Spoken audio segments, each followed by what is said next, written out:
It's going to be a long wait for the Dallas Cowboys, but eventually Ed Too Tall Jones will walk up to the microphone in Nashville and say, and with the 58th pick in the NFL draft, the Dallas Cowboys select that in a moment. But first, this. Let the Cowboys Experience introduce you to a whole new way to enjoy a football game. Make lasting memories by booking at cowboysexperience.com today.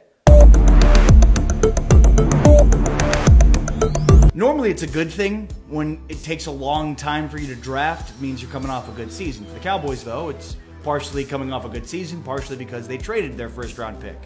So it's going to be an excruciatingly long wait for the Dallas Cowboys and their fans until they finally make a selection. Now, they could very well move up in the draft and trade to get back in the first round.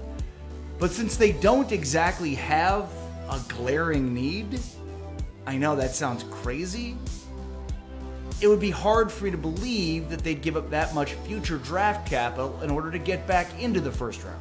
They could, they probably won't. Without question, the Cowboys will certainly be taking the best available at 58, which is what everybody says. What does that mean?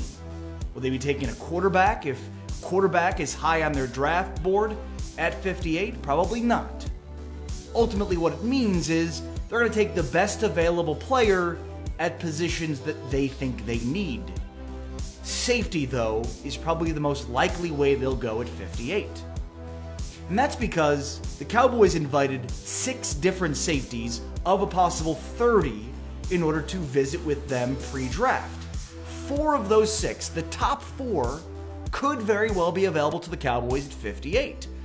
One is Jonathan Abram, a safety from Mississippi State, who some have as the top safety on their draft board. Now, we've heard recently that Abram could fall to the second round, but my guess is he'll be gone within the first couple of picks in the second round, meaning no Cowboys. There's 2 names on that list that could very well be available to the Cowboys at 58. One is Taylor Rapp, a safety from Washington, who was one of the top safeties on most draft boards until he free fell after a 4.78 40-yard dash time at the NFL Draft Combine. Now, if you've projected him as a free safety center fielder, then a 4.7 40 is atrocious and probably fallen off your draft board. But he's a smart, instinctive, intellectual football player who has a work ethic and is really, really good in the box at the point of attack, in getting downhill and making tackles. The other guy, though, and I think this is the guy the Cowboys want the most, is Juan Thornhill, a safety from Virginia. This is a guy that led Virginia in both tackles with 98 and interceptions with 6. Their safety led them in tackles with nearly 100 on the season. He's really good at the point of attack. He's physical and can get downhill. And he has that combination of being able to play downhill, also having great ball skills. 6 interceptions, 9 passes defensed. He's a guy that has both the ability to play in the box and as a free safety in coverage. He's the guy that I think the Cowboys will most likely single in on if available at 58. In fact, Dane Brugler of The Athletic has mocked him to the Cowboys at 58. Now, if both Rapp and Thornhill are gone at 58, then I think the Cowboys will go one of 2 ways. They'll either go with defensive tackle or they'll go at wide receiver. Now, you might be thinking, don't they have enough wide receivers? And my answer to that is you can never have enough wide receivers. As I've been arguing this entire offseason, the Cowboys need to install a more pass-heavy offensive system. Why? Because passing is more efficient than running. Meaning if you pass more times than you run, you're bound to score more points over the course of the season. And though Randall Cobb was a great acquisition, he does have health concerns, and so slot receivers like a Deebo Samuel or others could fall to them at 58 and would be a good option in the absence of one of those 2 safeties being available to the Cowboys at 58.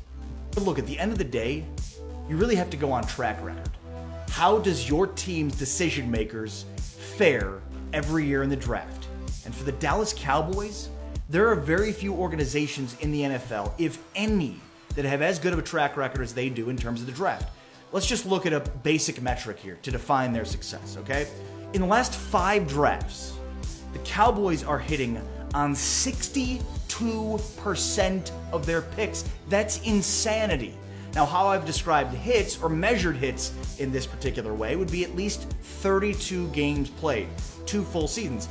I might be saying in last 5 drafts, you're counting last year, which is impossible for those guys to have played in 32 games, and the year before, which they'd have to play in every game, and it's rare that you'd have a player that does that. And I understand that. So I've accepted 10 games played from this past draft and 20 from the previous draft. And that number is 62%. In the last 5 drafts, the Cowboys have taken 42 players, 26 of them fall into this category. There is no other organization in the NFL that's even close to hitting at that level. So we know without a doubt that the Cowboys are going to drastically improve their personnel through this draft and head into the season with an even better roster than they did last year. Which means nothing is holding them back from success in 2019. Well, nothing except for, Jason Garrett. Let the Cowboys Experience introduce you to a whole new way to enjoy a football game. Make lasting memories by booking at cowboysexperience.com today.